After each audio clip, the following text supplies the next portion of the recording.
Muy buenas noches, amigos televidentes. Bienvenidos al especial de Cara al Futuro en este día lunes 6 de febrero.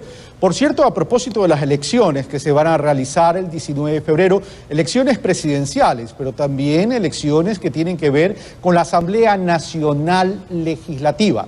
Este especial de Cara al Futuro está siendo retransmitido por Ecuador TV, TC Televisión, Gama Visión y gracias a la cortesía de Pedro Brigger, también por el portal de noticias latinoamericano Nodal, www.nodal.am. El día de hoy estaremos con el señor presidente de la República, a quien le doy la bienvenida y lo saludo. Muy buenas noches, señor presidente. Buenas noches, Carlos. Gracias por la invitación. Y qué bueno que nos siga también nuestro buen amigo Pedro Brigger. Un abrazo argentino, un abrazo a toda América Latina.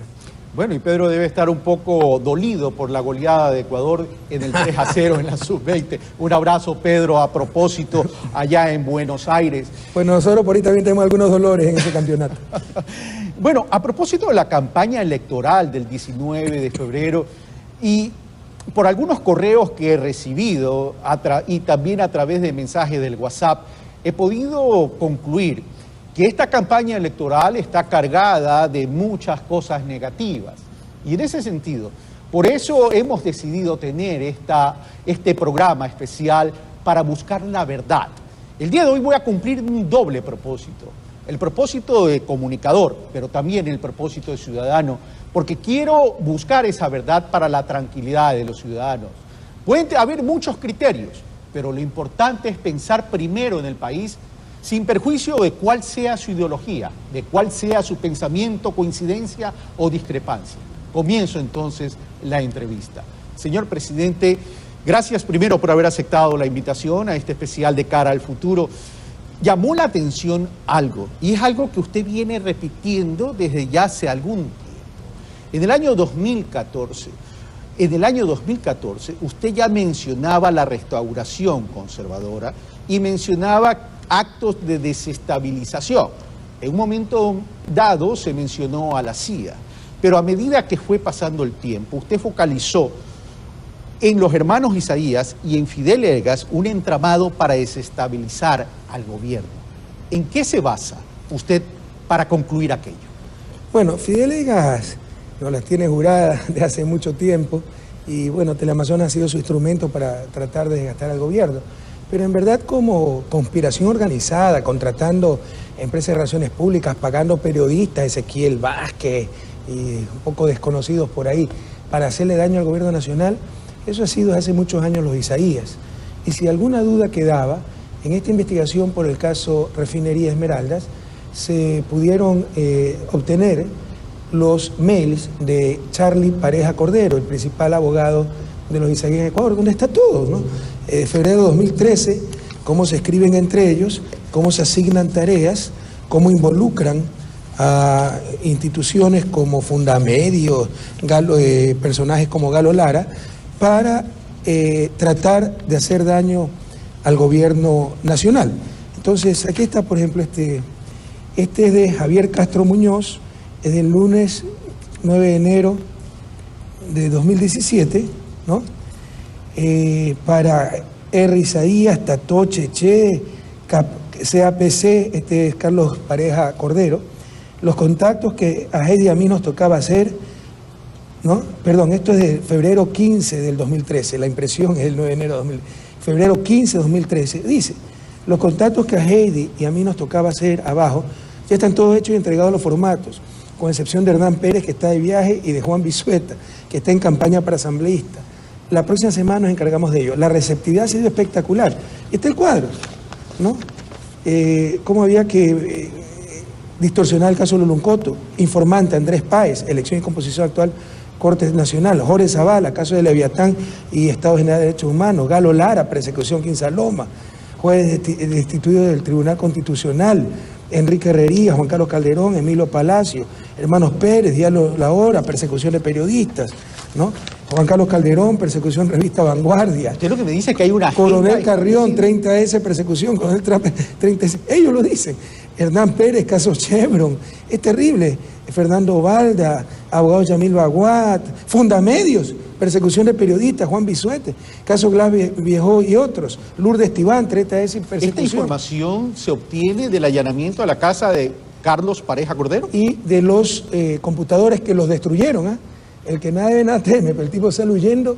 Esas fotos están en redes, pero cuando sacaron dinero del techo de un sinvergüenza en Petroecuador, eso fue primera página.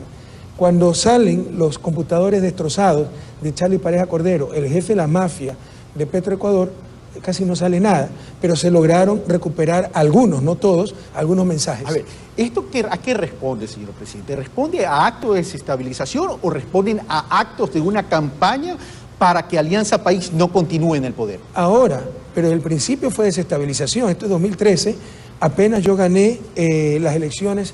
De hecho, esto es antes de las elecciones, unos pocos días antes, ya sabían que ganar. Hay correos en lo inmediato posterior a que yo venciera en las elecciones del 2013 y darnos con todo para desgastar al gobierno y tratar de desestabilizarlo. ¿Y el gobierno? Y financiado por los Isaías, contrataron empresas de relaciones públicas con estrategas, etcétera, cómo hacerle daño al gobierno nacional. Pero si son actos que pretendían desestabilizar en el año 2013. Desde el 2013. Desde el 2013. ¿Cuáles van a ser las acciones del gobierno nacional en relación a este tipo de actos? Es decir, simplemente es una denuncia de carácter pública, mediática, o hay algún tipo de acción legal que el gobierno nacional va a iniciar en relación a este tipo de acciones. Bueno, habría que ver si es que hay opciones legales. Esta información la obtuvimos hace relativamente poco, pero básicamente aquí está la prueba, ¿no?, de cómo coordinaban una serie de instancias de supuestos opositores críticos al gobierno. Era todo coordinado por los Isaías, incluso la defensa en Ginebra de los Isaías por atentado a sus derechos humanos, y eso fue Fundamedios, por si acaso. Ahora, se habla de los Isaías, y usted ha vuelto a hablar de los Isaías ahora por el tema de Capaya. Temibles, y su maldad, o sea, sus millones son solo superados por su maldad. Pero usted menciona que Carlos Pareja Yanuseli, ¿sí?, se ha reunido en la mansión de los hermanos Isaías en el estado de la Florida, en Miami. Y en ese sentido es cómo llega a esa conclusión, porque el tema no es solo decirlo, sino también poderlo comprobar, porque si no esto pues podría carecer de credibilidad en la opinión pública, señor presidente. Compruebe que existe el Espíritu Santo, pues, Carlos. Hay cosas que son medio evidentes y no se pueden comprobar, o las pudiéramos comprobar, pero sería quemar la fuente. Este es trabajo de inteligencia. Cuando yo estuve el 13 de enero, viernes 13 de enero en Nueva York, me pasaron este dato de que el 11 de enero, y tenía, sino que lamentablemente lo tengo en mi iPad, la dirección donde se reunió Carlos Pareja Yanuseli en Miami. Fíjese qué coincidencia, no sabíamos dónde estaba. De hecho, en un inicio creímos que estaba en Houston, porque él fue mucho tiempo cónsul en esa ciudad. Y resulta que estaba en Miami. Y lo que denunciamos nosotros es que se había reunido el miércoles 11 de enero en 100 Paloma Drive, en Cocoplum, Coral Gables, Miami, con los hermanos Isaías. Esa información se le entrega a inteligencia. Sí. Inteligencia evidentemente ecuatoriana, supongo yo. No necesariamente. No necesariamente. Ya, gente ecuatorianos que viven, es difícil dar más detalles porque esa gente se juega hasta la vida, ¿no? Ok, se reserva el tema. Sí, yo tengo el nombre, todo eso, los nombres de las personas que nos pasaron la información. Ya, pero usted dijo, en los próximos días vamos a dar a conocer toda esta información. ¿En qué sentido? En cuanto a los resultados de que la reunión de Carlos Pareja Yanuseli con los... Bueno, pero es evidente, pues ahí sale Carlos Pareja, auspiciado por los Isaías. ¿Usted cree que es fácil contratar un tipo como Harper con el polígrafo, hacer toda esta trama? Esto lo coordina Ezequiel Vázquez, un argentino periodista asalariado de los Isaías, ¿no? Y usted verá que nunca se menciona en los videos, Capaya Leaks creo que le llaman, a Charlie Pareja Cordero, porque es el principal cabecilla. Por el contrario, tratan de inculpar a Jorge Glass sin ninguna prueba. Y no solo eso, ¿no? Últimamente en otros videos está diciendo que yo vine a pedir ayuda a Estefano Isaías, y como no me dio para mi candidatura, de ahí es que odio a la Isaías. No es porque robaron centenas de millones de dólares al pueblo ecuatoriano, sino porque supuestamente no me dio espacio en televisión. Pero usted sabe que el mundo es de percepciones, señor presidente. Y a veces las percepciones se crean sin necesidad de que los mensajes sean conscientes. Usted no está... ¿A usted no le preocupa que la repetición constante de la conspiración pierda credibilidad en la opinión pública? Que nos haga perder credibilidad. ¿Sí? ¿Y qué puede hacer si esa es la maldad humana? pero el pueblo ecuatoriano debe estar muy atento ante esta campaña sucia, que demuestra la falta de argumentos y demuestra cierto periodismo que da mucho que desear, aunque también demuestra que todavía hay reserva moral en el periodismo ecuatoriano o que se ejerce en Ecuador. ¿Se refiere por el Expreso? Así es, porque un periodista que lastimosamente no es ecuatoriano, es español, se negó a publicar una entrevista, una porquería de entrevista, donde un prófugo, delincuente prófugo de la justicia, se le daba todo el espacio para que eche lodo con ventilador sin prueba alguna.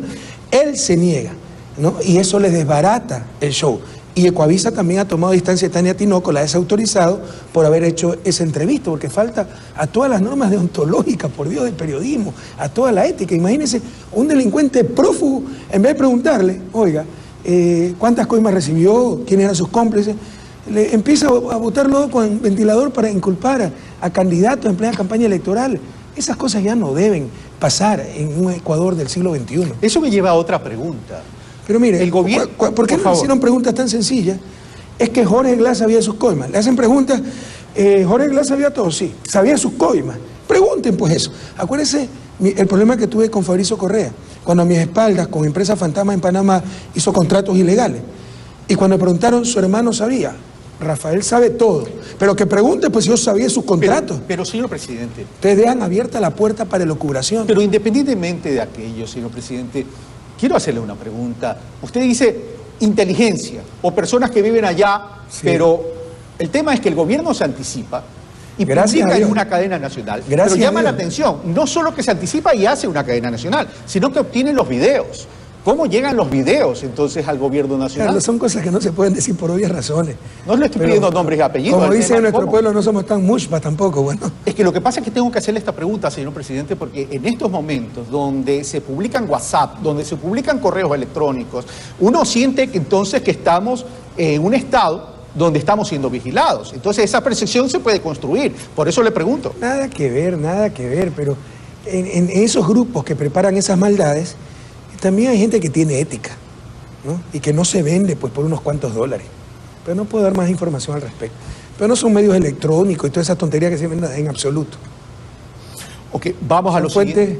Bueno, tampoco puedo adelantar mucho, pero no son medios electrónicos ni mucho menos. Es gente que guarda su ética y le da repugnancia a ver todo lo que tratan de hacer contra el gobierno nacional. Gente infiltrada dentro del mismo grupo de los israelíes. No he dicho, no quiero profundizar más.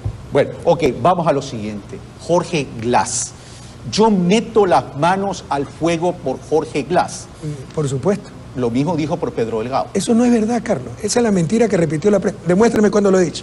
Bueno, eso es lo que posicionaron en la red. La otra vez perdió también una apuesta, creo, ¿no? No viva con tortícolis mirando al pasado. Nuevamente lo invito a que pruebe que he hecho eso. Bueno. Por favor, no creen cierta prensa lo que dicen las redes, cómo descontextualizan todo. Yo dije, yo entrego mi cargo si demuestran que yo sé que estoy encubriendo de algo malo a Pedro Delgado. Algo así dije. Y después sacaron que entrego mi cargo si es que es culpable. Distorsionan todo. Lo repiten una y otra vez y se vuelve verdad. Lo invito, delante de todo el Ecuador, delante de América Latina, Pedrito, que me está escuchando, invito a Carlos a que demuestre que yo he dicho que meto la mano al fuego por Pedro Delgado. Bueno, basta de repetir mentiras. Pero a Pedrito que me está escuchando, supongo que no será Pedro Delgado.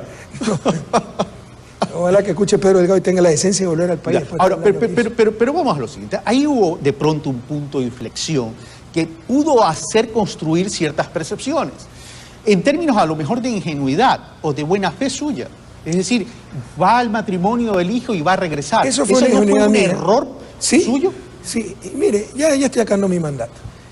Yo tengo que confesar una cosa, yo me descuidé un poco con Pedro Delgado. ¿Y sabe por qué me descuidé? ¿Por qué? Porque tengo una hija discapacitada. Yo siempre he admirado a esa clase de gente. Entonces lo sobreestimo, la sobreestimo a esa clase de gente. Y tal vez por eso me descuidé un poco.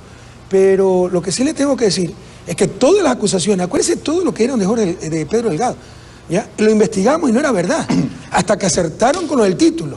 Pero no es que usted empieza a echar lodo con ventilador, metralleta y dice que buen francotirador soy. Alguien debe caer entre los 100 muertos inocentes, debe caer un culpable. Entonces, se lo acusó de todo, se investigaba, no era cierto. Hasta que dijeron lo del título, y yo tengo algo de percepción. Te vi que la defensa que hicieron no fue muy contundente, que hizo Pedro Delgado. Yo mismo mando a mi secretario particular, creo que era Leo Berresueta en ese entonces, a Costa Rica, a que certifique, ¿no?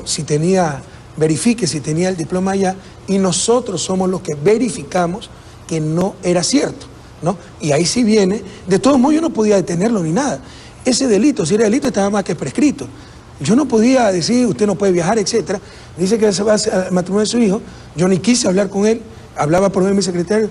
Pero dile que vuelva a dar la cara. Dice que vuelva a dar la cara y ingenuamente dijo sí iba a volver y no volvió nunca. Pero esa aclaración pública suya hizo mucho daño. ¿Qué cosa? El tema es, va a volver. Probablemente, Lo que usted dice que fue un error y lo reconoce. Pero atento, o sea, así hubiera sabido que no volvía, no había capacidad para detenerlo, porque todavía no se sabía lo de Dussart. Después fue involucrado en ese préstamo mal dado, que además era el mayor caso de corrupción que tenían en 8 o 9 años de gobierno, un crédito de $800.000 mal dado, del cual se ha recuperado ya $400.000. Y por si acaso, para los que mandan en Twitter a cada rato, ¿y por qué no trae a su primo Pedro Delgado?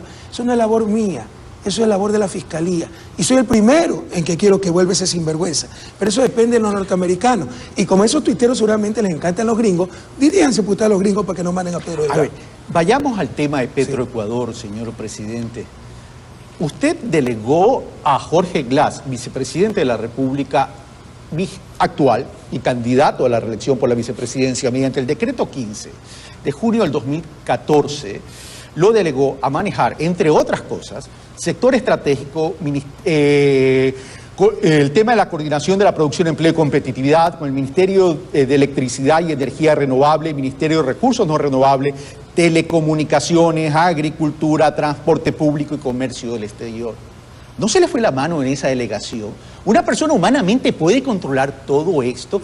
Y le digo esto porque usted mismo dice, lo que nosotros tenemos en el caso de Petroecuador es una responsabilidad de carácter político.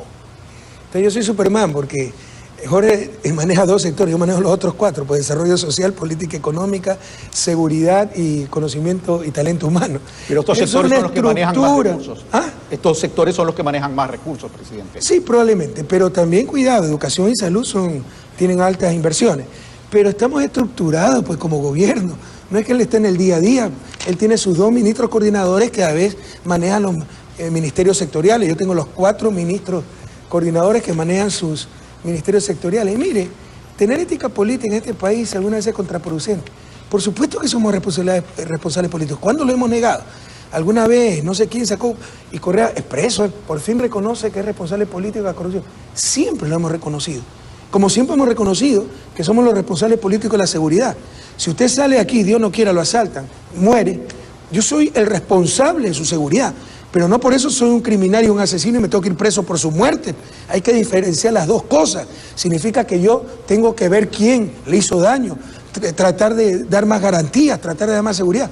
Pero no es que soy el criminal. Eso es lo que distorsiona la oposición en forma muy mediocre. O sea, hay un corrupto, todos somos corruptos y Correa también es corrupto y cómplice porque era responsable. Y algo similar con Jorge Glass. ¿Y cuál es la dimensión de la responsabilidad política en hechos de corrupción que tienen que ver con dineros públicos? Usted tiene que diferenciar entre responsabilidad y culpabilidad, ¿no? Nosotros somos responsables de que se manejen bien los dineros públicos. Estoy preguntando cuál es la dimensión de la responsabilidad. Ser los responsables y no hay gobierno que haya puesto más control. Acabamos de ganar el primer puesto en todo el continente, hasta con Norteamérica, del mejor sistema de compras públicas. Y estamos en 11º lugar a nivel mundial, el sistema más transparente de compras públicas. Entonces somos los que más hemos hecho por transparentar. Acuérdense lo que era el país, por favor. Aquí había corrupción generalizada, evidente, reparto, autoridad, ¿cómo se llama esto? Aduanas. Pacifitel en Guayaquil, era una cosa de ladrones, era el negocio más rentable del mundo y perdían plata. Registro civil, policía, justicia. Esa clase de corrupción evidente, generalizada, ya no existe. La clase de corrupción del no hacer, que es otra segunda clase más sutil. No hago hidroeléctricas para mantener el negocio de las barcazas emigalladas, perjudicando al pueblo ecuatoriano. Eso ya no existe. No existe la corrupción legalizada. Tomo el poder político para defender mis intereses e incauto los depósitos para salvar a mis panas los banqueros. Y les permito que negocien con los certificados de depósito de la pobre gente, que lucren de su tragedia, que le compren al 50%, al 40% esos certificados y después obligo por decreto a la corporación financiera que le compre a los banqueros al 100% para que sean millonarios. Esa clase de corrupción no existe.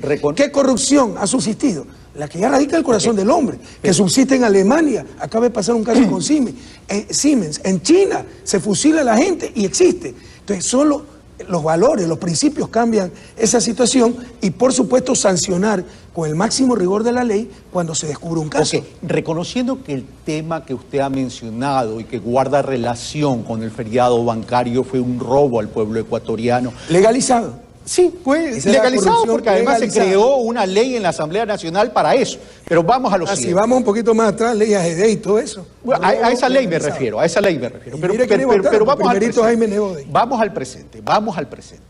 Pero, señor presidente, se me hace difícil creer y comprender de que una persona como Carlos Pareja Yanuzeli haya manejado toda esa cantidad de dinero. Es decir, ¿dónde está la eficiencia en el control interno? ¿Dónde está la eficiencia en la auditoría? Pero, Carlos, por ejemplo, en el caso de Brecht, ¿no? Todo fue por concurso. Estoy hablando de Petroecuador. De acuerdo, ¿no? Pero en todo caso, tenemos informes, Wally Parsons, etcétera. Lo dice el mismo Pareja en el mail que me manda pidiendo clemencia hace 2 meses, cuando decía que soy un ser humano extraordinario, un presidente extraordinario y clemencia para la familia. Ahora soy un mafioso, no sé nada de economía, soy resentido y que los israelíes no me apoyaron y por eso los persigo y todas las tonterías de siempre, ¿no? Pero no hay evidencia sobre precio. Entonces, ¿cómo usted detecta esa corrupción cuando no hay evidencia sobre precio? Sin duda, el trabajo técnico es extraordinario, no solo bueno, es extraordinario. La refinería repotenciada resistió sin un rasguño pues el terremoto del 16 de abril. Prendió enseguida. En Colombia llevan 2 años tratando de prender una refinería. Entonces, cuando todo aparentemente está bien, ¿cómo usted descubre que un pillo recibió de una empresa corruptora una coima que fue depositada en una cuenta secreta de una empresa fantasma en un paraíso fiscal? ¿Cómo descubre eso? Necesita ser parapsicólogo. Y ahí viene la demagogia. Los que dicen que falta control, falta fiscalización. Supóngase que hubiéramos tenido minoría en la Asamblea, que hubieran hecho a cada rato el show político de llamar a un ministro. ¿Cómo descubrían las cuentas? Entonces hay que ser serios en esto. Pero había indicios. Por ejemplo, un paso es prohibir los paraísos fiscales para los servidores públicos. Ok, ya, no solamente, a ver, pero no solo para los servidores públicos, señor presidente, entonces yo discrepo con usted. Aquí voy a hacer una digresión y una acotación. Es para todo el mundo. Latinoamérica necesita esa cantidad de recursos. Yo estoy de acuerdo con usted, la lucha es por eliminar los paraísos fiscales. Pero lo que está a nuestro alcance es al menos prohibir los paraísos fiscales para nuestros servidores públicos. Pero UNASUR debe valer Ecuador está liderando a nivel de UNASUR, a nivel de Grupo 77, a nivel de Naciones Unidas, a nivel mundial, pero la lucha contra los paraísos fiscales. Volvamos al tema, esa fue una digresión. Volvamos al tema. Estoy de acuerdo, hay que eliminar los paraísos fiscales. Pero lo que podemos hacer como país al menos, prohibir los paraísos fiscales para nuestros servidores públicos. Volvamos al tema, señor presidente. Pero había indicios. Había indicios, sus propios asambleístas en la Asamblea Nacional llamaron a Carlos Pareja Yanuzeli y le dijeron, este señor tiene un ritmo de vida que no le da para lo que gana, hay una casa, hubo hasta resentimiento al interior del bloque. Y llamamos a Carlos Pareja, ¿y qué pasa con la casa? Que mi tía Esther Nogués de Avilés nos dio el terreno, que el otro pagó, que prestó $150.000 al Banco del Pacífico. Entonces ya uno, ¿qué más puede hacer? Porque si vamos a los que acusan los asambleístas, oiga, se acusa con mucha facilidad en este país. Entonces hay que probar las cosas y no se habían probado, estamos en Estado de Derecho. Vuelvo al tema que el mundo es de percepciones. Cuando el proceso inicia y comienza todas las noticias, que la indagación, que tal cosa, resulta que el fiscal se demora en actuar y el señor Pareja sale y de remate dice que tuvo una llamada el día anterior. Eso dice ahora, porque en esta carta a mí me dice que salió para la graduación de su hijo. O sea, como él fue ministro, tiene mi mail. Y yo, para ver si tenemos información dónde estaba, etcétera, no le corté la comunicación, pero aquí dice, ¿no?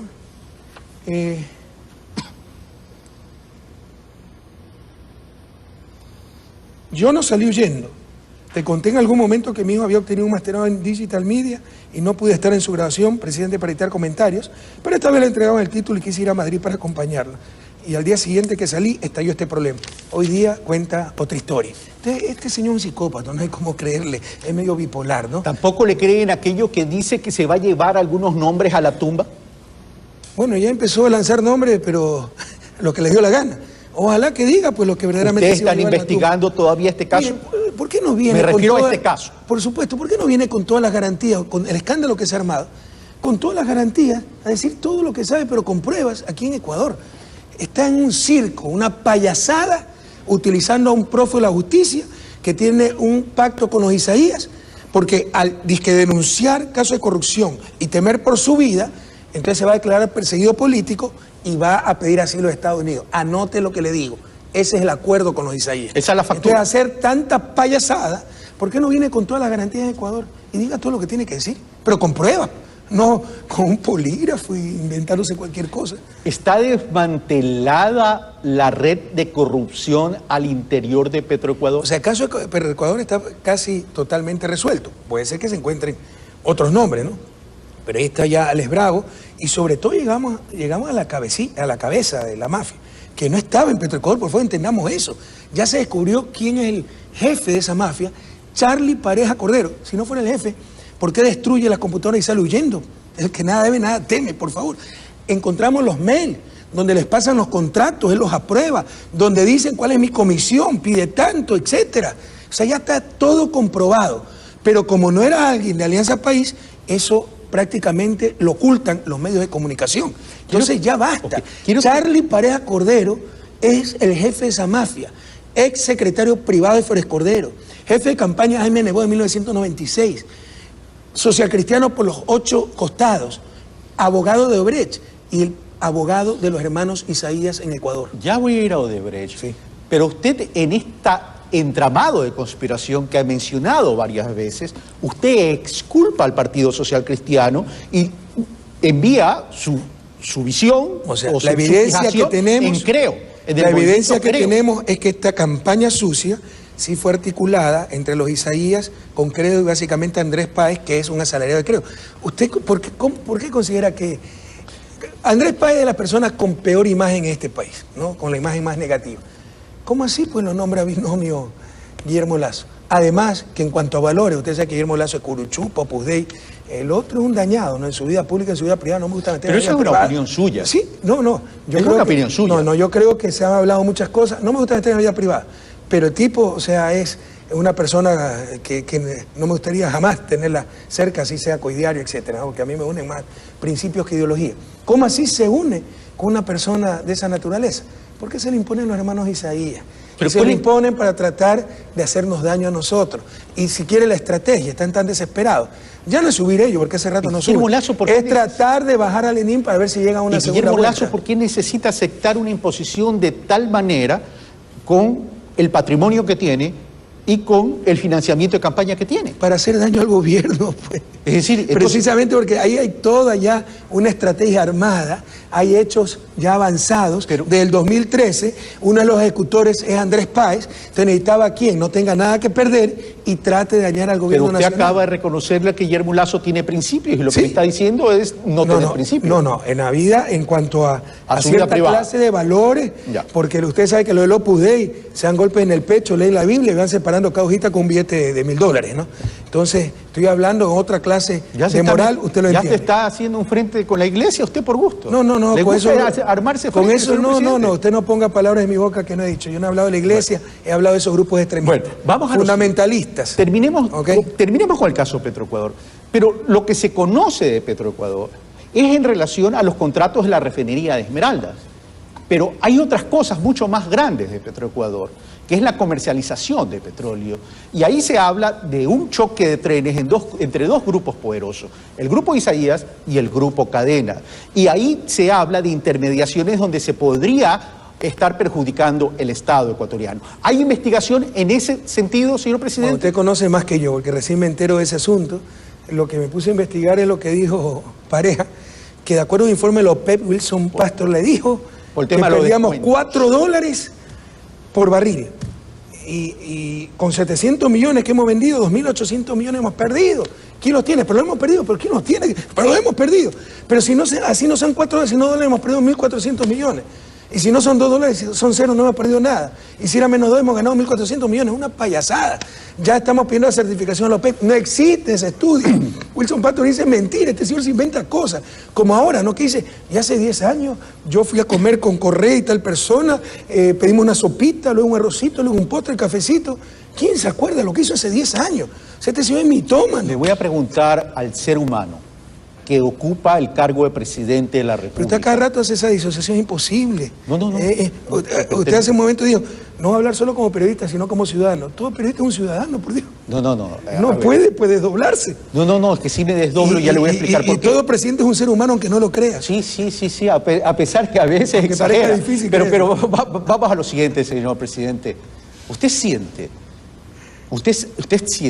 que a veces le ocultan información? Ah, sí, uno debe estar muy atento, ¿no? Pero no en esta dimensión de corrupción, ¿no? Pero en que salió mal algo, ¿no? O sea, cuando salen bien las cosas uno se entera, cuando sale mal no te lo dicen, ¿no? Te tratan de adornar las cosas. Si uno dice, voy a visitar este hospital, todo marcha de maravilla. Si cae de improviso, hay muchas cosas que no marchan. En ese sentido, ¿no? Pero a nivel de corrupción no lo toleraría aquello. ¿Cómo siente usted su declaración que dijo que las coimas no necesariamente constituyen una afectación al Estado? Porque si es que no hay sobreprecio, eso ya está, es como, puede ser una parte de la comisión para el gerente y ellos dan esa parte. Entonces no hay evidencia de sobreprecio. Ahora, si es que se detecta un sobreprecio, si ha habido, pues obviamente afectación del Estado. En ese sentido es lo que se dijo. Cuidado se malinterpreta. O sea, eso es un atentado a la moral pública, ¿ya? Es una ofensa al pueblo ecuatoriano. El servidor público tiene que hacer las cosas extraordinariamente bien por el sueldo. O sea, para usted queda claro que es corrupción. Por supuesto. Ahora, ¿ustedes detectan que no hubo sobreprecio porque los precios unitarios son los normales en la contratación? Uno se preocupa de estas cosas. Yo enseguida pedí un informe con las principales analistas del sector petrolero. Me mandaron un informe. No lo entendía muy bien. Hice una reunión, me explicaron las cosas. Me han puesto costos comparativos. Si así me engañan, pues ahora más tarde puede surgir un contrato aislado.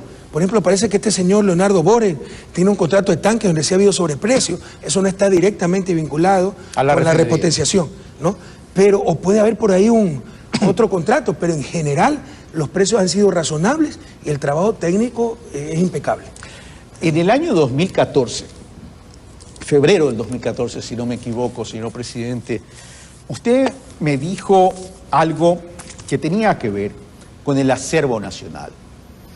Y decía, hay que distribuir el acervo nacional. Y puso el ejemplo del petróleo. Antes, el petróleo se lo llevaban las operadoras en la famosa relación 80-20. Una vez que cambió el contrato de participación a prestación de servicios, el Estado paga por la extracción y la mayor parte va al Estado. Pero hace poco se ha presentado en uno de los medios digitales un tema que tiene que ver con el campo Shushufindi, en el sentido de que no se habría considerado la variable precio internacional y que estamos pagando muy por encima a un precio promedio de $90 el barril cuando el precio ha disminuido. Y en ese sentido se dice que el Estado ha sido afectado. ¿Cómo entonces se distribuye el acervo nacional de forma eficiente? Mire, ni siquiera conozco el estudio, pues, Carlos. Entonces, si usted va a tomar cualquier cosa que diga cualquier analista, porque también el sector petrolero es peor que con los abogados. Pero que es importante. Si usted tiene 3 abogados, tiene 3 opiniones. Si tiene 3 técnicos petroleros, tiene 4 opiniones. Entonces, por Dios, tiene que tomar una referencia. Hay fórmulas internacionales, hay procesos estandarizados.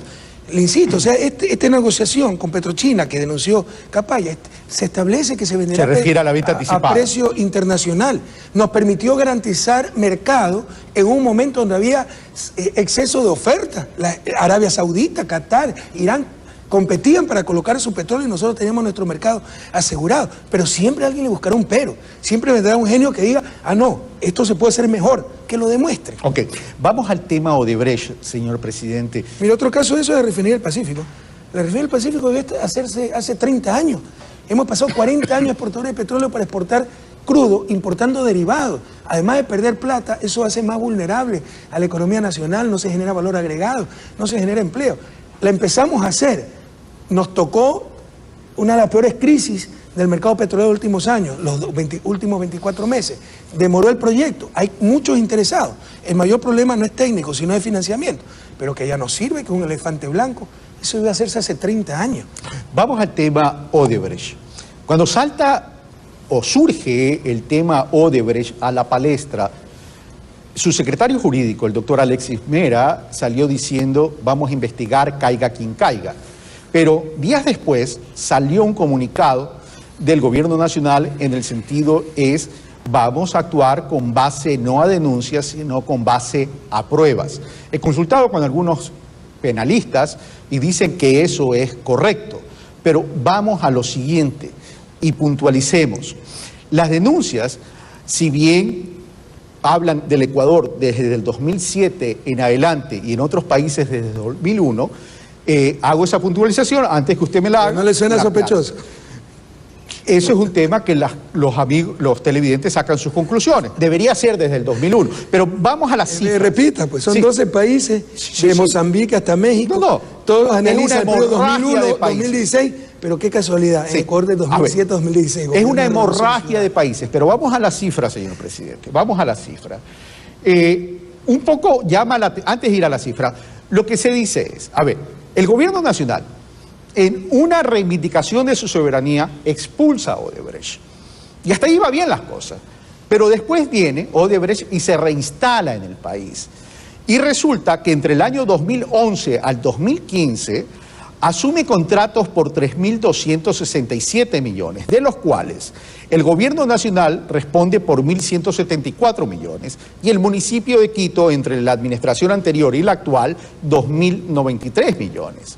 20 años atrás de este gobierno, Odebrecht tenía contrato por 1.452 millones. Que a valor actual es mucho más. Ahora, sería unos 3.000 millones. Si traemos a valor presente, obviamente. Claro, usted es economista, técnicamente. Yo soy ingeniero comercial. Y usted sabe que lo técnicamente correcto. Claro, pero el tema es, ¿cómo desvirtuar ante la ciudadanía que Odebrecht retorna al país por haber solucionado un problema y no por haber entregado favores a otras personas? Pero eso es lo que tiene que cambiar en la política nacional, Carlos. O sea, usted lanza su suspicacia y yo soy el que tengo que demostrar que no es así. Pues que diga la gente mal pensada, pues ¿qué podemos hacer? Pero tienen que probar las cosas, pues. No podemos estar respondiendo a cualquier malintencionado que lanza un rumor, pues. En otras palabras, se supone que un Estado de Derecho es la presunción de inocencia y tienen que mostrar que uno es culpable. Pero los políticos tenemos que mostrar que somos inocentes e incluso demostrándolo seguimos siendo culpables. Tiene que cambiar, es una cultura política del Ecuador. Tenemos que madurar como democracia, por favor. Nadie ha tratado tan duro de Odebrecht en el mundo, en la historia, como el gobierno ecuatoriano. Regresó, pese a que me sacaron, cuando las votamos, ya ordenamos el arraigo de sus principales directivos. Le quitamos todos los contratos que tenía en el país. Por eso Brasil me retiró al embajador, que es la medida más fuerte de retaliación diplomática. La presión mediática, vaya a ver por lo que decía Carlos Vera, vocero de Odebrecht, que éramos unos irresponsables, qué mal que tratamos, que Correa es un loco, qué mal que tratamos una compañía seria. Regresó cuando pagó hasta el último centavo y reparó la represa San Francisco. Y nos pagó 20 millones por lucro cesante. ¿Qué más tengo que demostrar? Si hay un mala fe que dice, ay, entonces ya habían amarrado algo, bueno, que piense eso. Cada ladrón juega por su condición. Pero nosotros siempre hemos defendido el interés nacional. Usted acaba de decir algo, la carga de la prueba la deben probar o la deben asumir. Que si vamos a responder a cada irresponsable que dice cualquier cosa. Vamos al tema de las acciones que está siguiendo el gobierno nacional en cuanto a la investigación. Vuelvo a su secretario jurídico. Fue a Brasil, se habla que se contrató un estudio jurídico. En otros países ya hay procesados y hay privados la libertad. Aquí entonces, también, pero como no les gustan, ¿qué es Mauro Terán? ¿Por qué se empezó esa investigación? Lo que pasa es que técnicamente todavía no se lo puede ligar a Odebrecht. Pero en ese periodo de contratación... Hasta ahorita hay un delito tributario. Ya, pero son 6 millones que se depositaron. Y en los demás países, ¿usted está seguro que ya está ligado a Odebrecht? ¿O también están primero investigando un delito tributario? Oiga, están avanzando la investigación de diferentes maneras. De hecho, la investigación está a cargo de la Fiscalía. Se han allanado las oficinas de Odebrecht. Se ha pedido asistencia penal a Brasil. Ya se pidió asistencia penal a Brasil. Sí, tengo entendido que la Fiscalía ya pidió. Ya el fiscal ya está en contacto con funcionarios de Odebrecht adelantando un acuerdo, ¿no? Como lo está haciendo Perú, Colombia, República Dominicana. ¿Por qué ellos fueron más rápido? Porque tienen decenas de miles de millones en contratos. Aquí prácticamente no tenían ningún contrato. Fueron más lentos los funcionarios de Odebrecht. Pero apenas contactaron a la Fiscalía para llegar a un acuerdo, la Fiscalía respondió, se está construyendo ese acuerdo, lo tiene que aprobar el procurador. Son cosas que que no lo sabe todavía la opinión pública, porque es mejor decirlo cuando ya está todo realizado, concreto. Pero se está avanzando. Lo que pasa es que no caen los que quieren, pero usted dice, en otros países hay detenidos. Acá también hay detenidos. Pero como no fueron los Alianza País, entonces no existe nada. Pero tampoco descarta que pueda haber gente del gobierno. Y no hay un segundo detenido, porque estamos en época de elecciones y tiene inmunidad. Si no, hubiese por lo menos 2 detenidos.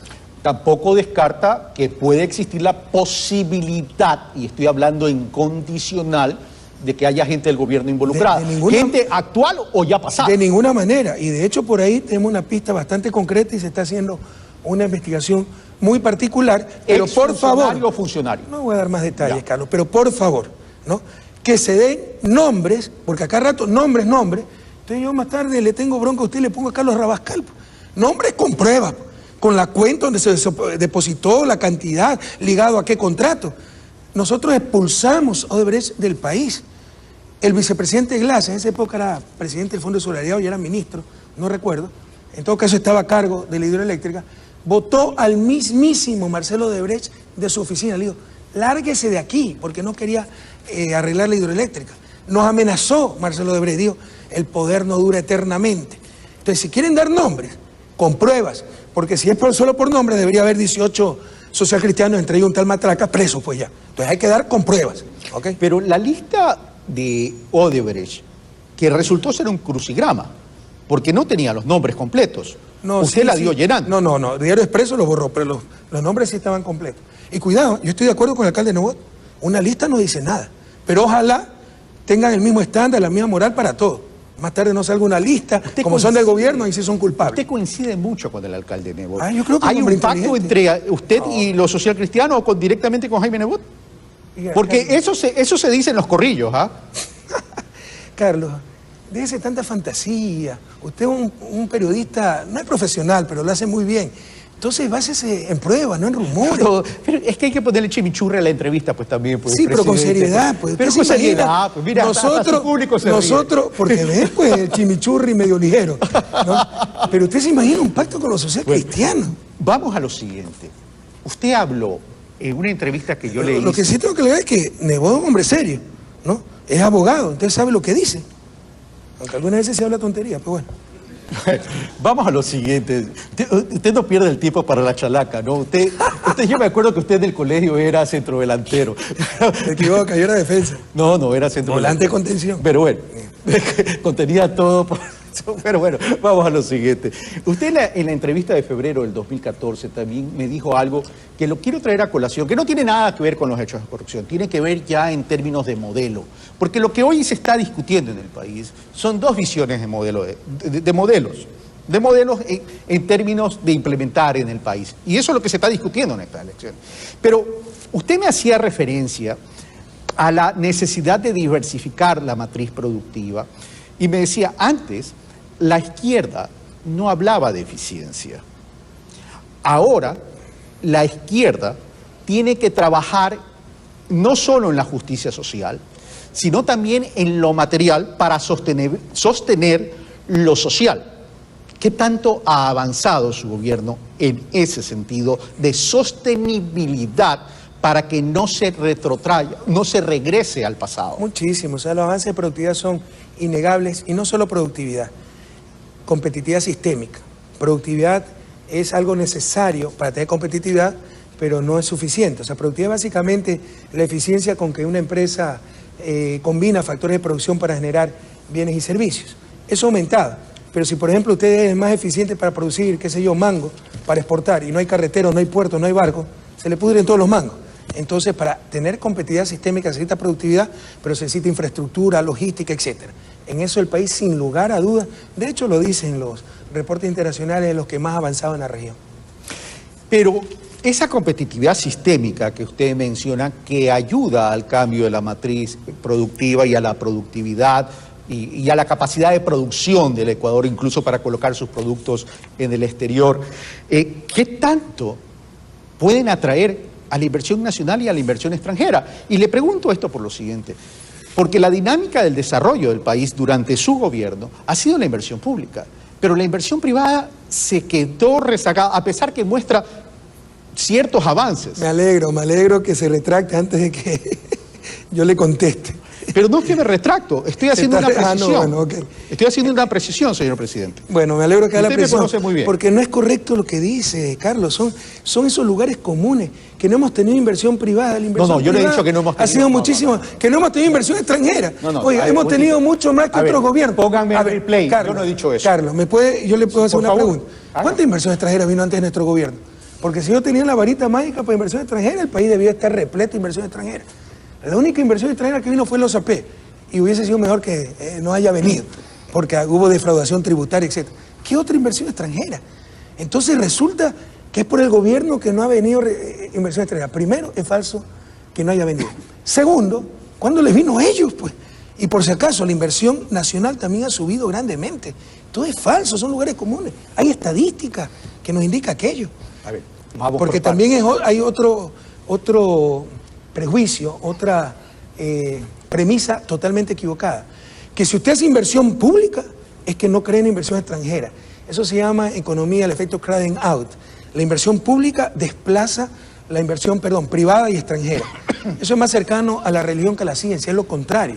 ¿Usted cree que una buena carretera expulsa inversión privada o atrae inversión privada?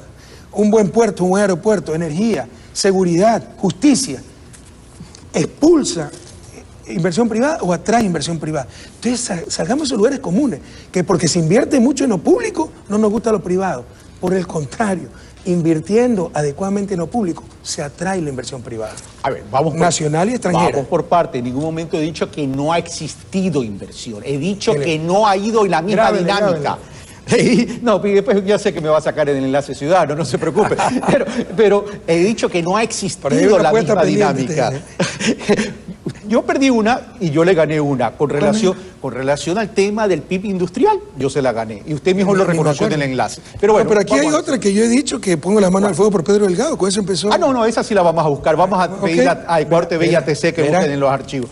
Es que yo no tengo la infraestructura que usted tiene, pues, señor presidente. Pero vamos a lo siguiente. Es decir, no es cierto, eso fue una mala fe también en la campaña suya. Nos quedan 10 minutos, me dice. Okay. Me quedan 10 minutos. Bueno, pasemos a otro tema, señor presidente, porque ya me quedan solo 10 minutos. Pero está bonito ese tema de la inversión, pues no quiere acabar. ¿Quiere que seguir con el tema de la inversión? Vamos a seguir con el tema de la inversión. Y por si acaso, la inversión extranjera, primero no es la última Coca-Cola en el desierto. Con mala inversión extranjera usted puede hacer fracasar un país. Estoy de acuerdo. Si no ve la experiencia argentina con competitividad. Porque además... ¿Y cómo? Perdóneme, la cátedra de economía de costumbre.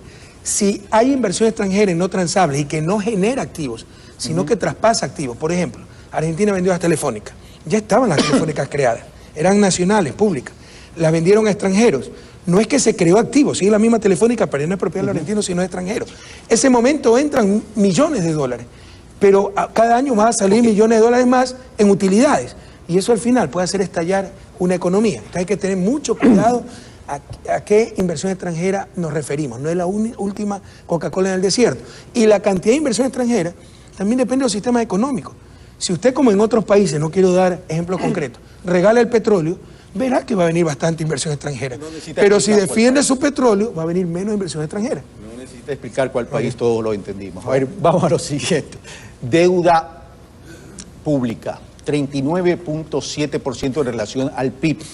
Esto es un tema que en la campaña electoral se está mencionando mucho. Por si acaso está equivocado su indicador, pero ya hablamos de eso. Bueno, vamos a ver. Dígame qué coeficiente está utilizando. ¿Deuda qué? Deuda interna y externa. Pública. Deuda interna 13.000 millones y deuda externa 26.000 millones. Ese es un concepto errado. Eso es deuda del gobierno central, además mal medida. Porque cogen todo lo malo para juntarlo. Por ejemplo, ahí se incluye las garantías que da el gobierno central a los municipios. Entonces no es ni lo uno ni lo otro. Técnicamente, de acuerdo al manual del Fondo Monetario, es la deuda pública. Es decir, se netea la deuda estatal dentro del Estado. Y ese es solo 28% del PIB. Bueno, ¿cuánto es el 28% del PIB? Deuda externa e interna. 28%. Siempre el mayor problema es la deuda externa, ¿no? Ya. Lo que pasa es que también, claro, o sea, ahí de pronto no está considerado los saldos del certificado de tesorería, que son 4.500, el IES 8.000 millones. Pongámonos de acuerdo, pues entonces si queremos sumar todo eso, también saquemos, pues porque en ese 28% sí están las garantías al municipio de Guayaquil, al municipio de Quito, restemos todo eso. Pero para hacer un drama, cogemos lo malo de todos los lados y hacemos un Frankenstein que atenta contra la técnica. Yo no estoy inventando nada. A usted que tal vez le gusta, no, a usted no, a algún analista le gusta, lean el manual del Fondo Monetario, finanzas públicas. Vamos a lo siguiente, y le agradezco que haya hecho esa aclaración que yo no. No es que a algunos les encanta el Fondo Monetario cuando les conviene. Lean el manual de finanzas públicas del Fondo Monetario, pero se arman su propia fórmula para coger el peor de los mundos. A mí no me gusta el Fondo Monetario, pero en todo caso vamos a lo siguiente. Bueno. A mí no me gusta, digo, no me asusta la relación. No, yo tengo transmisión automática, señor presidente, usted es de cambio, usted todavía pertenece al ciclo pasado. Por supuesto, pero vamos a lo siguiente, señor presidente. Usted que todavía es joven. A mí no me asusta el indicador de la deuda en relación al PIB. A mí pero déjeme hacer la pausa. Es que en verdad son mentiras que se repiten para asustar. El menor de los problemas de Ecuador es la deuda pública. Ya contestó eso.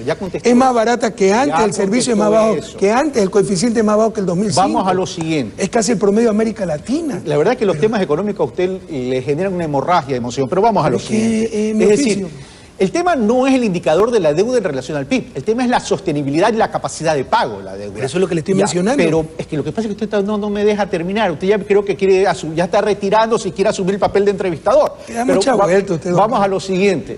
¿Cómo está la capacidad de pago del Ecuador frente a un gobierno que lo va a suceder en la mitad del periodo prácticamente? Miren, esto se oyen tantas tonterías. Yo he escuchado a pseudos analistas decir, y se endeudó para que paguen otros gobiernos. Entonces, si se endeuda para que paguen su mismo gobierno, el máximo plazo que se puede endeudar es a 4 años. Porque si se endeuda al día siguiente de haber asumido el mando es 4 años. Si se endeuda ya a la mitad del periodo, solo 2 años. Si se endeuda el último año, debería ser 1 año. O sea, son tonterías. Yo pagué en mi gobierno los bonos global 2015 que se emitieron en el 2005. Pero se habla cualquier tontería. El servicio de la deuda está en 3.4, 3.5 del PIB.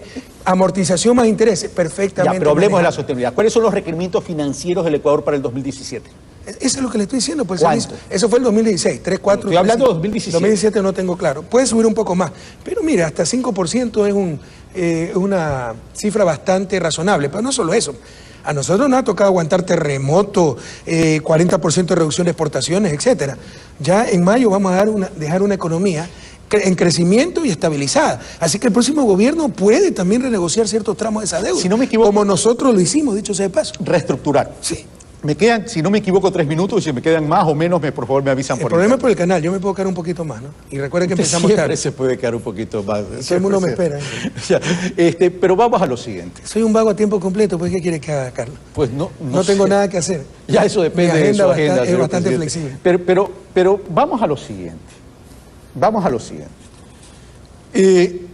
Usted ha dicho, estamos saliendo de la recesión, porque ya tenemos indicadores que está revirtiendo la curva. Indicadores clásicos, o sea, aquí nadie está inventando nada. Yo no estoy diciendo que han inventado, estoy mencionando, lo estoy citando, señor presidente. Pero resulta que para poder erradicar la pobreza, que debería ser el objetivo común de todos sin importar la ideología, avanzamos 15 más. Como que está en casa, señor presidente. Vamos a lo siguiente. Por gusto digo eso, ya verá los tíos. Ya verá las elucubraciones de los sufridores de siempre. Ya verá lo que dice Fundamedio. Vamos a lo siguiente. Para poder erradicar la pobreza, o por lo menos disminuir la inequidad, la desigualdad, etcétera, etcétera, tenemos que crecer en 5% promedio de forma constante. ¿En qué tiempo usted estima? Y le pregunto al economista, ya no le pregunto al presidente porque usted está de salida. ¿En qué tiempo estima que la economía ecuatoriana se pudiese recuperar en ese sentido? Es que yo lo admiro por la seguridad con que se equivoca, Carlos, porque tampoco es correcto lo que está diciendo. El crecimiento es altamente deseable, pero con el nivel... que le voy a poner la grabación y esta sí la tengo y se la voy a enviar. Sí, tiene razón. El crecimiento es altamente deseable. Tengo razón, gracias. Pero el crecimiento es altamente deseable. Pero no es que es la única vía para disminuir pobreza. Con el PIB creciendo 0, con el PIB actual y una mejor distribución, eliminamos toda forma de pobreza. Entonces, señor presidente. Usted mismo me dijo, y permítame recontraargumentarle, usted a mí me dijo que la manera perfecta de vencer la pobreza es generando empleo de calidad. Y no podemos generar empleo de calidad al 0% de crecimiento. ¿Y en qué contradice? Por supuesto que usted puede generar más empleo con el PIB que tenemos. Mucho más fácil es con crecimiento. No le estoy discutiendo eso. Le estoy llevando al extremo para graficar. crecimiento es altamente deseable, pero con el PIB actual, una mejor distribución, usted habló de pobreza absoluta. Mire, por ahí alguien hasta usted habló de pobreza absoluta, no, elimina pobreza. Toda forma de pobreza, ¿ok? Pero el crecimiento es altamente deseable, yo no estoy negando eso, cuidado, ¿no? Y mientras más rápido crezcamos, mejor, siempre y cuando sea un crecimiento pro pobre, pro empleo. Eso porque sí. hay crecimiento con pro pobreza. Con desempleo, Sí. hay crecimiento no ha habido con profundización de la pobreza. Redistribución, obviamente. Hay crecimiento con desigualdad. Y eso rompe sociedades. El crecimiento que ha tenido Ecuador en estos 10 años, que es mayor que el crecimiento promedio de América Latina, ha sido pro pobre, hemos disminuido 2 millones de pobres, pro empleo, tenemos la tasa más baja de América Latina en la historia del Ecuador, y pro equidad, tenemos uno de los países menos inequitativos de la región. Y le aclaro, usted dijo, para eliminar pobreza hay que crecer, a eso era que me refería, no es correcto. Con el PIB actual, creciendo cero, una mejor distribución, usted elimina pobreza. Pero usted mismo ha dicho, y sus estadísticas, o por lo menos lo han dicho, es que se vio afectado el empleo de calidad por la recesión que tenemos. Es decir, sí se requiere un crecimiento. Por supuesto, es altamente deseable. Usted se refirió a pobreza. Para vencer y erradicar la pobreza. Claro, por supuesto. Para vencer y erradicar la pobreza, creciendo cero, con una mejor distribución, usted la derrota. Tengo mis dudas, señor presidente. Bueno, a ver, hablemos, pues, ¿cuánto es el PIB per cápita del Ecuador? $6.000 por persona. ¿El per cápita, sí? Sí. Una familia promedio, ¿cuánto será? 4 personas, 24.000. Dividido para 12, $2.000 mensuales. Si hubiera una distribución perfecta del ingreso. Sí, pero eso es una división. ¿En cuánto está la canasta básica de consumo? Pero eso es una división $700. Bueno, pero eso es lo que quiero demostrarle, pues estoy yendo al extremo para graficar mi punto. Vamos a otro tema, señor presidente. Usted estuvo muy activo el día del diálogo presidencial, que mucha gente dijo que era un debate, pero eso no fue un debate. Eso fue un espacio para recitar exposiciones de objetivos. Pero estuvo muy... ¿Recitar? Sí, para recitar, declamar. Qué artificiales que se vio a ciertos candidatos, ¿no? A ver, yo no estoy hablando de candidatos en particular, pero usted estuvo muy activo. ¿Qué le pareció ese diálogo presidencial en términos de los argumentos? Usted le va a poner manolete, ole. No, hace un momento se me escapó ya el tema para no seguir discutiendo de que con una mejor distribución del PIB se elimina la pobreza. Ahora me dice, bueno, fueron declamaciones, etcétera. Sí, los candidatos de lucía artificial. Yo no estoy hablando de candidatos. Entonces, no, ¿de quién está hablando? Lucía artificial dijo usted. Yo por eso, cuando hablaba de declamar... Estoy hablando de un candidato en particular. Yo tampoco, le estoy hablando de casi todo. Pero, bueno, incluye a Lenin Moreno ahí. No, casi todo, por eso dije. A Lenin se lo vio muy espontáneo, incluso un poco nervioso, usted puso énfasis, porque es natural. Usted puso énfasis, a Lenin en el aspecto social nadie le gana. Sí, claro, le hizo un paseo, ¿no? Y en con la experiencia que tiene, pues también muy bien. Pero además, no solo bien Lenin, qué mal los otros. O sea, la máxima propuesta de Cintia Viteri fue vender los 2 aviones presidenciales. Causa vergüenza ajena. ¿Pero por qué solo Cintia Viteri? Lo poco que recuerdo, porque recordar el resto, o sea, no... Podemos hablar de los otros, pero si no se acuerdan los puntos. Usted va a dejarla. Bueno, hablemos de los puntos. El empleo. Sí, pero ¿cómo? Pues yo también puedo decir que va a armar. ¿Usted se acuerda? Bueno, le estoy preguntando. ¿Usted se acuerda que Maguad ofreció 900.000 empleos? Sí, claro. Ya 20 años después su superministro ofrece 1 millón de empleos. Aprendamos de la historia. O sea, hay que ser serios. Para eso tenemos todo un plan de industrialización que nos va a generar 250.000 empleos en los próximos 5 años. Pero un plan de industrialización para el cual ya están las condiciones habilitantes, energía, infraestructura, seguridad, etcétera. Entonces ya sabemos qué sectores hay que desarrollar, dónde se tiene que invertir. Entonces es un plan. No es que se 1 millón de empleos, 4 años. Oiga, ¿y qué opina de Trump? 1 millón de empleos, 4 años. Oiga, ¿qué opina de lo que pasó en un Monumental ayer? 1 millón de empleos, 4 años. Ya basta, ¿no? Con ese lenguaje corporal. ¿Ah? Con ese lenguaje corporal. Sí. Bueno, vamos a lo siguiente. Felizmente no dijo 1 millón de empleos, 4 años, capaz. Vamos a lo siguiente, señor presidente. ¿Qué se le queda por realizar en estos 10 años? Muchas cosas. Mire, no, obviamente muchas cosas, pero vamos a la que usted más sería autocrítico. A mí me encanta una frase de esta campesina Malusa. Me encantó porque lo dijo con tanta sencillez y tanta sabiduría. Presidente, sabemos que falta mucho por hacer, pero también sabemos que nunca se ha hecho tanto por ahora. O sea, cojamos todos los campos, en todo hay que mejorar. Se ha avanzado muchísimo, en todo, en todo. Justicia, acabamos de inaugurar una espectacular unidad judicial, seguridad, pero todavía faltan más policías, todavía faltan más unidades judiciales.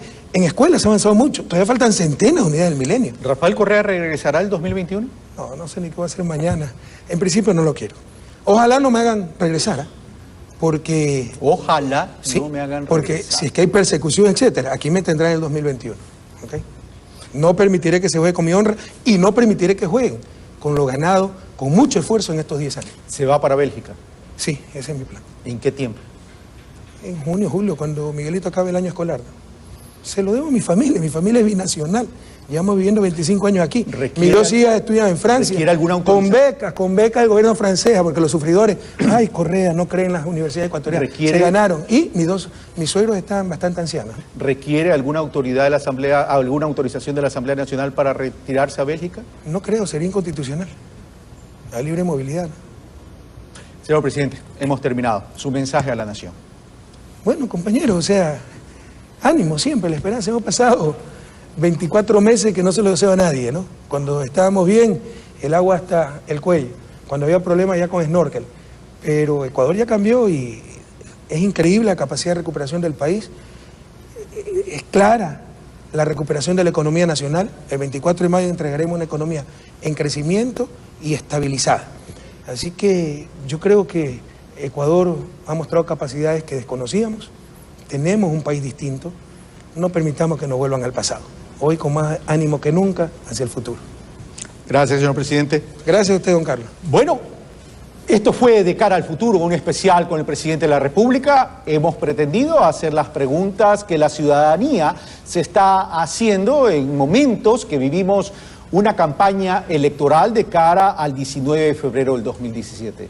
Como siempre, son ustedes los que sacan las conclusiones. Nosotros simplemente facilitamos los insumos para que ustedes sigan debatiendo en sus hogares, en sus barrios y donde estén. Trabajemos por un país que se pueda constituir una democracia sólida, responsable y seria. Sobre todo, focalizándonos a vencer y erradicar la pobreza. Soy Carlos Rabascal, muy buenas noches, un fuerte abrazo. Gracias.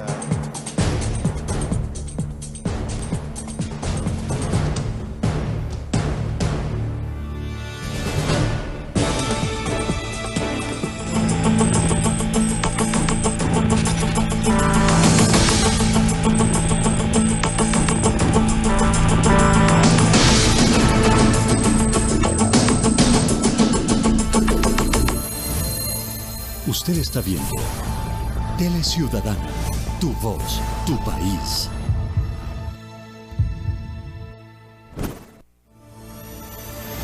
El siguiente es un espacio de interés público.